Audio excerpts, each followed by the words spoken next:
Стоит ли покупать Steam Deck? Я думаю, что для большинства зрителей этого видео был или остается в голове этот вопрос. Для меня же такой вопрос не стоял. С момента анонса я сразу понял, что должен обладать этой вещью. В лохматые годы, когда я купил себе PSP, ко мне пришло осознание, насколько же классно иметь возможность играть в крутые игрушки где угодно и когда угодно. Потом появилась PlayStation Vita, потом выходил Nintendo Switch, и вот, технологическое чудо среди портативного гейминга Steam Deck. Да, вы можете сказать, что есть уже и более технологичные всякие Asus ROG Ally, GP Divine и так далее. Но у меня их нет и не было, а вот про Deck я могу рассказать многое. Тем более, что я считаю его во многих аспектах лучше упомянутых конкурентов, но об этом чуть позже. После выхода Steam Deck я подкопил деньжат, подождал пока цены спадут и купил его себе, а теперь решил сделать про него видео. Steam Deck полгода спустя. Хотя стоп, я такой тормоз, что прошло уже больше времени. Тогда стоит ли покупать Steam Deck? Хотя нет, я же рассказываю не только про это, а в целом весь свой опыт. Давайте так, вся правда о Steam Deck. Так мне больше нравится, и тем более я собираюсь вам рассказать весь личный опыт владения данной консолью. Давайте сразу скажу, я не планирую делать глубокий технический анализ железа, тестировать каждую современную игру на количество FPS при разных условиях и так далее. Нет, до меня это уже успели сделать куча других блогеров, я же просто хочу поделиться с вами житейским опытом и тем, о чем могли позабыть упомянуть другие. Для начала стоит держать в голове, что Deck это не такая уж и современная консоль. Он вышел уже 1,5 года назад, но тем не менее Valve не собирается выпускать Steam Deck 2 еще ближайшие 2-3 года точно. Ну, по крайней мере, Гейб так обещает, а я склонен верить этой пухлой мордашке. Но на самом деле нам-то важно знать, как сейчас Deck запускает игрушки и достаточно ли в нем мощности, ведь всех и всегда очень волнует этот вопрос. Я бы так сказал, для портативного гейминга его более чем хватает. И думаю, будет хватать и через 1,5, 2 и даже 3 года. Но только если вы не собираетесь использовать Steam Deck как свою основную игровую платформу. Что я имею в виду? Ну вот смотрите, да, Deck не запустит вам Cyberpunk или Red Dead Redemption 2 на ультра настройках в 60 FPS с включенным RTX и так далее. Нет, он ведь совсем не про это и не за этим создавался. Он спокойно потянет эти игры на низких или может средне-низких настройках, но этого вам будет более чем достаточно. При этом ближе к 60 кадрам, чем к 30. Это вещь для энтузиастов и совсем не для графодрочеров. Требовательные AAA современные игры жрут слишком много ресурсов. Чтобы в них играть с максимальным удовольствием, я бы посоветовал вам полноценный ПК или на крайняк PlayStation 5 с Xbox. Вот там, да, на большом телевизоре или мониторе вы можете по полной насладиться графикой и погрузиться в атмосферу игры с головой. В целом вы это и на деке сделаете, но уже с немного другим опытом. Взять его с собой в долгую дорогу, в отель во время отпуска, в перерывах на работе, или если вы какой-нибудь дальнобойщик или вахтер, тогда эта вещь просто идеальна для вас. Но если вы вполне себе средний домашний геймер, то эта вещь все равно будет радовать вас, просто не так сильно. Когда я только купил для себя эту игрушку, конечно, я пользовался им постоянно. Буквально каждый день играя во что-нибудь. Спустя время мой ажиотаж, естественно, подупал, и могу рассказать, как я использую Steam Deck на данный момент. Из всех возможных вариантов, когда я беру его в руки, могу выделить следующее. Я уехал к родственникам в гости, навестить их, и могу с кайфом поиграть пару часов перед сном, вместо того, чтобы залипать в телефон. Я занимаюсь работой дома, мне не хочется выключать открытые программы на компе, тогда я просто возьму Deck и спокойно отвлекусь на 20 минут, пройдя миссию в игре. Ну и наконец, опять же, мне не хочется лишний раз включать комп или PlayStation ради не очень долгой игровой сессии. Я включу Deck за минуту, плюхнусь на диван, чуть покайфую за игрой и уберу обратно на полку. Да, безусловно, у меня до сих пор остаются вечера, когда есть такой настрой, что хочется именно взять Deck и за ним полноценно провести пару-тройку часиков. Но когда с одного угла у тебя полноценный комп, а с другого PlayStation с большим телеком, скорее всего, ты отдашь предпочтение предпочтение им, и это будет логично, ведь чисто физически поиграть на них, скорее всего, будет приятней. В общем, в этом аспекте, я надеюсь, мою мысль вы поняли. Касательно реального каждодневного использования, это крутая вещь, но она не заменит вам полноценный ПК или современную консольку.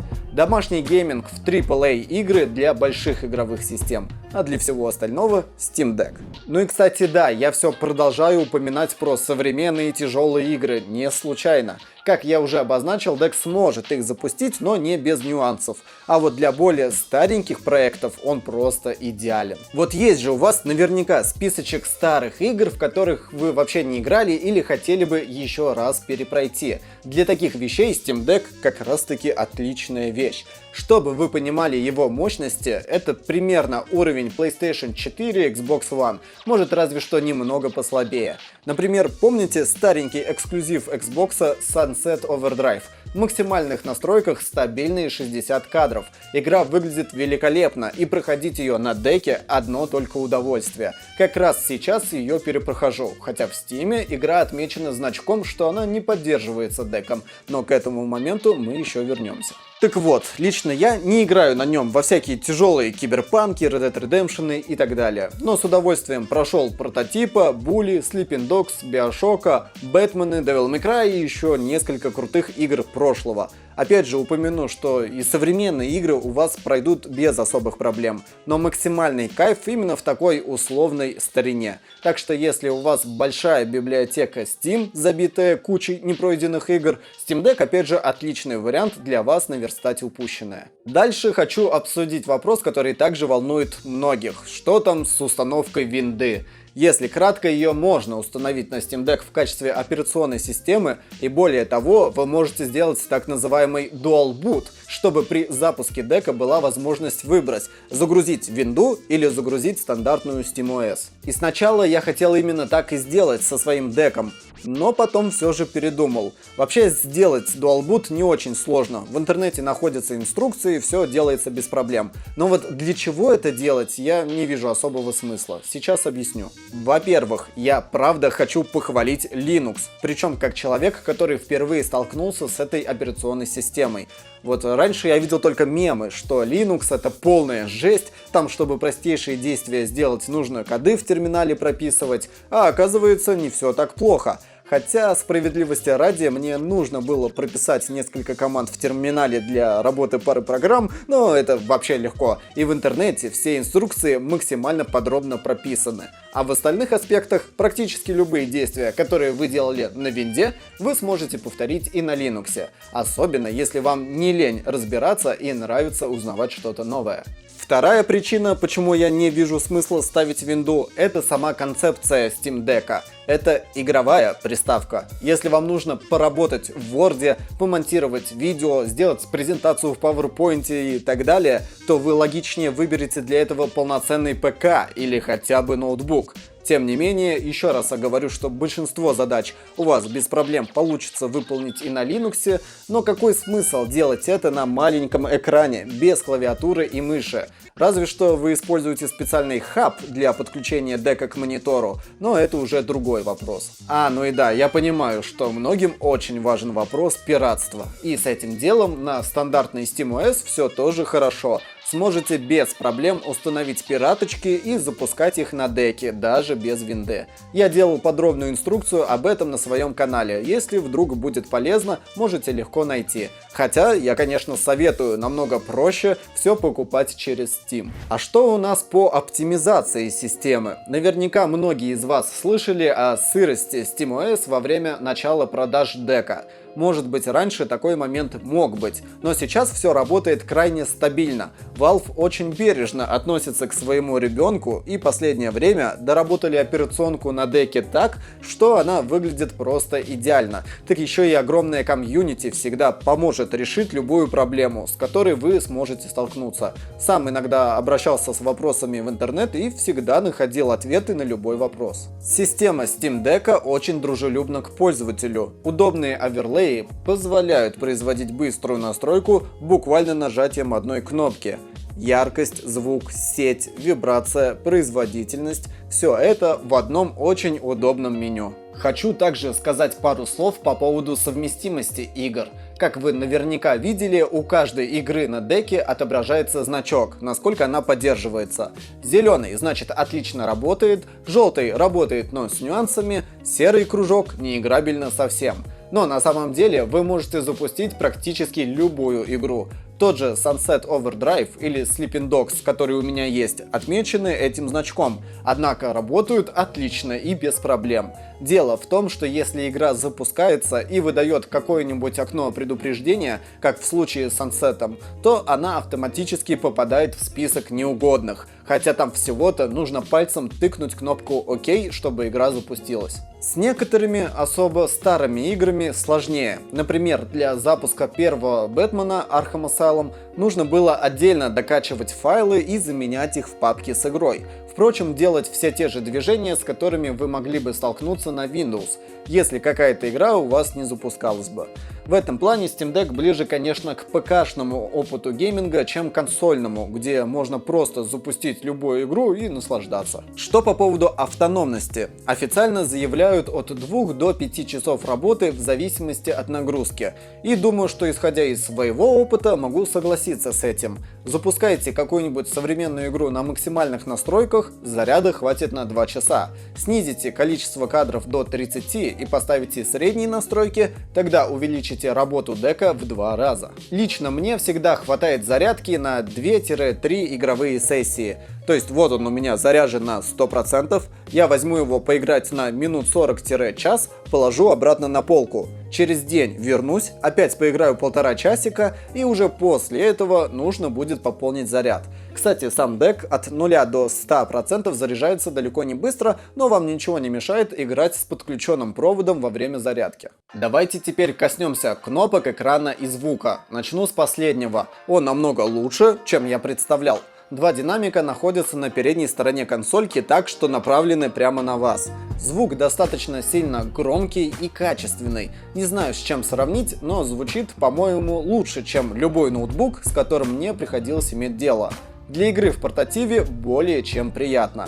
Хотя вы в любой момент можете подключить наушники как проводные, так и беспроводные через Bluetooth. Касательно экрана, это достаточно приятный для глаза IPS с разрешением 1280 на 800 точек. О господи, это даже не Full HD, почему так мало? Могут подумать некоторые из вас, на что я могу ответить, а нужно ли больше? Диагональ самого экрана 7 дюймов. Для такого размера это разрешение не идеально, но вполне себе достаточно.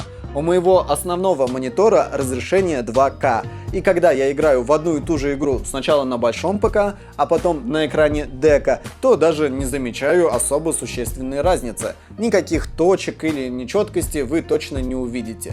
По поводу яркости, она составляет 400 нит, что в принципе норм, для игры в помещении отлично, а вот на улице уже не так хорошо, но лично я доставал на улице только разок ради интереса. Вряд ли бы вы и сами стали прям часто играть на свежем воздухе под ярким солнцем, будем честны. Отдельно хочу упомянуть охлаждение Steam Deck. Отверстие для отведения воздуха находится вверху, и в принципе, наверное, стоит сказать, что дек ни разу не тихая консоль. Как моя старенькая PlayStation 3, он, конечно, не шумит, там уж совсем турбина от самолета, но тем не менее достаточно ощутимо. Хотя, справедливости ради, кулер работает на максимальных оборотах не всегда. Чаще всего, если вы играете прям в тяжелую современную игру, либо же играете уже достаточно долго в целом. Лично меня его работа не смущает, а самое главное, что шум от него не громче, чем динамики самого дека. Так что даже на среднем уровне громкости вы будете слышать саму игру, а не шум кулера. Размеры дека, его эргономика и управление кнопками. Очень немаловажный момент, который нужно раскрыть. Начнем с того, что эта бандура далеко не маленькая. Если взять какой-нибудь Switch Lite или, не дай бог, PlayStation Vita, то разница в размере прям существенная. Поэтому просто так, без сумки или рюкзака, потаскать его с собой в кармане не получится. Зато вот вес при этом, на удивление, достаточно маленький. Когда видишь дек, сразу создается ощущение, что и весить он должен немало. Однако на самом деле держать консоль на весу до того, как у вас затекут руки, можно достаточно достаточно долго. Думаю, тут во многом сказывается его эргономика. Выпуклый корпус по бокам дека делает его намного более громоздким, но зато позволяет очень комфортно держать консоль в руках. Если я беру мелкую PlayStation Vita или Switch Lite, то руки у меня очень быстро начинают чувствовать себя как-то неудобно, не хватает места, куда положить ладонь. А вот на деке ощущения очень схожие, как от какого-нибудь геймпада от Xbox или PlayStation. Поэтому любые кнопки всегда находятся рядом с пальцами, и дотянуться до них намного проще. По сборке и управлению Steam Deck опять же можно только похвалить. Все нажимается крайне приятно, причем для тех, кто не в курсе, на задней стороне приставки находятся еще 4 дополнительные клавиши, которые вы можете назначить как вам угодно. Удобно ли это? Безусловно, да. И вообще приятно, что инженеры решили добавить такой бонус. Правда, если говорить откровенно, лично я редко использую эти дополнительные кнопки. Я всю жизнь играю на геймпадах, поэтому стандартная раскладка, как правило, более чем меня устраивает. А кроме прочего, эти кнопки иногда можно задеть случайно, поэтому в подавляющем большинстве игр для меня они отключены, но если вдруг понадобится, можно всегда их настроить. Нельзя обойти стороной и трекпады, ведь это тоже как минимум дополнительные кнопки, на которые вы можете назначить еще какие-нибудь действия, а как максимум это полноценная мышка у вас под пальцем. Трекпадом можно без проблем целиться в играх. Думаю, для каких-нибудь стратегий это просто незаменимая вещь. Однако для шутеров и других игр я бы все-таки выбрал управление стиком. Зато для Linux в режиме рабочего стола управление мышкой точно намного комфортнее и привычнее, чем тыкать пальцем в сенсорный экран. Последний аспект касательно управления — это наличие гироскопа. Он тут есть и, как оказалось, даже невероятно полезен. Работает он следующим образом. Во-первых, не забудьте для начала включить его в настройках, а затем просто прислоните палец к правому стику и вуаля! При каждом повороте дека у вас будет поворачиваться и сам персонаж. Для шутеров это реально очень крутая фишка, особенно если вы не привыкли играть с геймпада и вам неудобно целиться стиком. Тогда эта функция сможет подарить вам совершенно новые ощущения. Правда, очень удобно. Нужно ли покупать аксессуары для дека? Понятное дело, что тут каждый решает сам для себя, но я хочу упомянуть как минимум их огромное разнообразие. Тут вам и чехлы всякие, и бампера, и наклейки, и накладки на стики, но по большому счету все это фигня. А вот что действительно важно, так это хаб для подключения дека к монитору, проводному интернету, мыши, клавиатуры и так далее. Их множество разных видов, экономить тут я бы не советовал, ведь штука реально полезная. Хотя, например, для себя я ее так пока и не купил. Сначала руки не доходили, а потом перестал видеть лично для себя в нем пользу, ведь всегда под рукой полноценный компьютер или ноутбук. Следующая крайне полезная вещь — это защитное стекло. Лично я заказал с AliExpress, легко установил его и вообще не замечаю. Выглядит ровно так же, как выглядел до этого экран дека, зато теперь под защитой. По поводу чехлов и сумок, тут интересная история. С одной стороны, я купил себе специальную сумку чисто для Steam Deck. Она небольшая, внутри специальное углубление для стиков, надевается через плечо, и туда я могу засунуть кроме дека зарядку для него, ну и может какую-нибудь совсем еще небольшую мелочь. Вроде бы звучит как полезная вещь, но по факту я ее почти не использую, потому что в комплекте с деком и так по умолчанию идет супер крутой чехол, который убирается в любой рюкзак или сумку, и это самое идеальное средство для переноски дека. Сейчас немного похвастаюсь. У меня есть вот такой крутой рюкзак Коула Маграта из игры Infamous. В него помещается дек в чехле, зарядка и еще куча места остается, чтобы засунуть туда что-то еще. Так при этом он ощущается также небольшим, удобно перекидывается через плечо и опять же больше места в запасе вы имеете. Поэтому с одной стороны дополнительные сумки-чехлы для дека — это прикольная вещь, а с другой стороны немного бесполезно, если у вас и так есть любимый удобный рюкзак. Что ж, ну и последний вопрос, который стоит затронуть: а какой Steam Deck купить? Напомню, что есть версия на 64 гигабайта, на 256 и на 512. Разница в цене существенная. На момент съемки этого видео младшая версия стоит около 44 тысяч рублей, а старшая аж 69.